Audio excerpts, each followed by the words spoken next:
After creating the data set, we will create a table inside it. To create table, first we need the data. This is the data present locally in my system on which I am going to create table. Based on social security records, these files contain different names in US with their gender and frequency of names being used. So we have three columns here: name, its gender, and this is the count of that name in the population. So Mary as a female has been used 6,919 times. Anna as a female was used this many times. I'm attaching this data in resources tab of this lecture. You can download it from there. So hop up to the console, select a data set, click on create table. First you have to select the data source for which this table is getting created for. If this is an empty table or it is being created for the data in cloud storage, drive or Bigtable, or you are going to upload a local file. In BigQuery, you do not need to create an empty table before loading data into it. Directly create a table while uploading its data. I will choose upload. Other sources we will discuss in further sections of the course. And guys, do note that this is not a real-time approach because we do not upload data from a local system to data warehouse. Ideally, the data may come from any ingestion services like PubSub or storage services, cloud storage, etc. From those services, we ingest it to BigQuery and then create table on top of that. But since we are at very initial stage of this course, so I'm simply loading the local file. Uploading a local file has its own limitations, like the files you upload should be 10 MB or less, and it must contain fewer than 16,000 rows. Moreover, in case of multiple files, they should be loaded individually. But as of now, we are okay with that. Anyways, browse the file.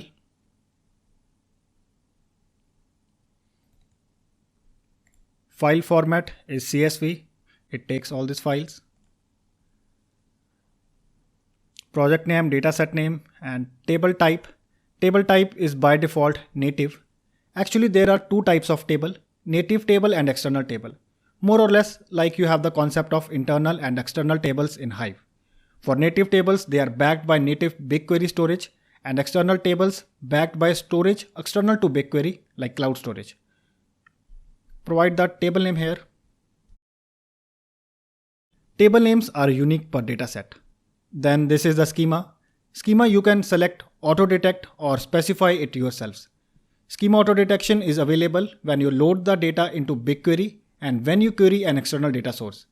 We will see it practically how schema is detected automatically in next lecture, but as of now I will define the schema manually. Manually also there are two ways, either by one shot using the text mode or individually one by one from here.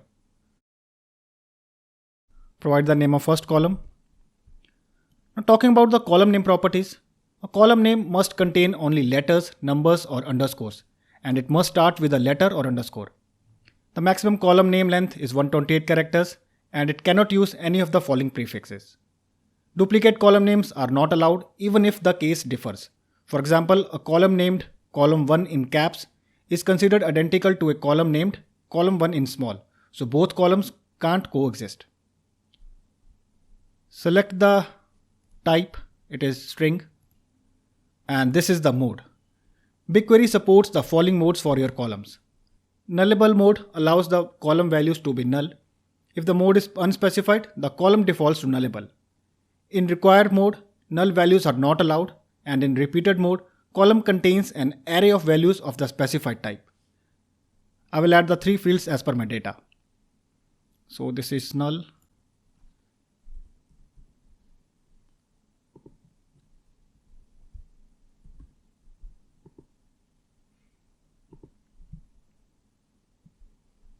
Partitioning and clustering is covered in next lecture, so I'll skip.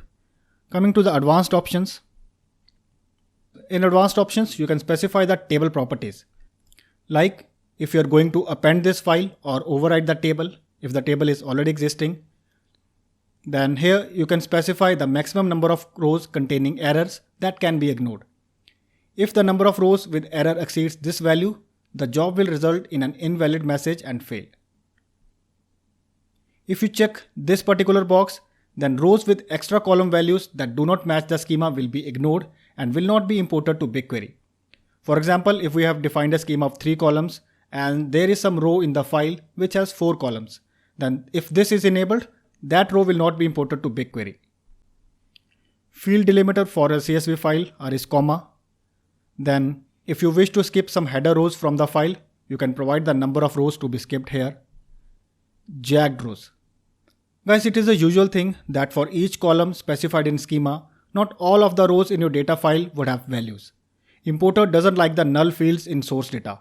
Until and unless an actual null string is specified there and this option is not checked, all those rows would be considered as bad rows. And obviously, if there are too many bad records, an invalid error is returned in the job. Check this. Allow jagged rows to accept rows in CSV files that are missing trailing column values. If checked, the missing values are treated as nulls. If unchecked, records with missing trailing columns are treated as bad records.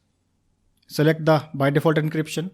And guys, you cannot add an expiration time at this stage when you create a table, at least using this Cloud Console.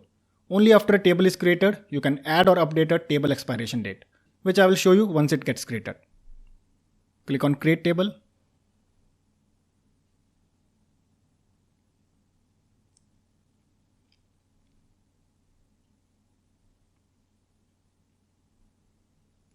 And the table got created. You can view its schema and the details. See, from the details page, if you edit it, you will get an option to set the table expiration date. And this is important, the preview option. BigQuery allows you to preview the data firsthand. It is like select star from table, limit some number. But the best part is, where select star will charge you some bucks, this preview does not charge you anything. So it is recommended that if you wish to see only the glimpse of table, then don't run select star query, as it is chargeable. Use this non-chargeable preview option. Now talking about its pricing, when you create and use tables in BigQuery, your charges are based on number 1, how much data is stored in the tables and its partition. Number 2, on the queries you run against the table data. Table creation is free. You are just charged for storage and querying. What is the exact pricing model for it? There is a full lecture coming ahead in the course which solely explains the pricing for all aspects in BigQuery. But yeah, at this stage I will talk about the table quotas and limits. As of now, you are limited to 1500 operations per table per day, whether the operation can be append or table truncate. And these operations includes the combined total of all the load jobs, copy and query jobs that append to or overwrite a destination table. For example, if you run 600 copy jobs that appends data to a table and 900 query jobs, you would reach the quota.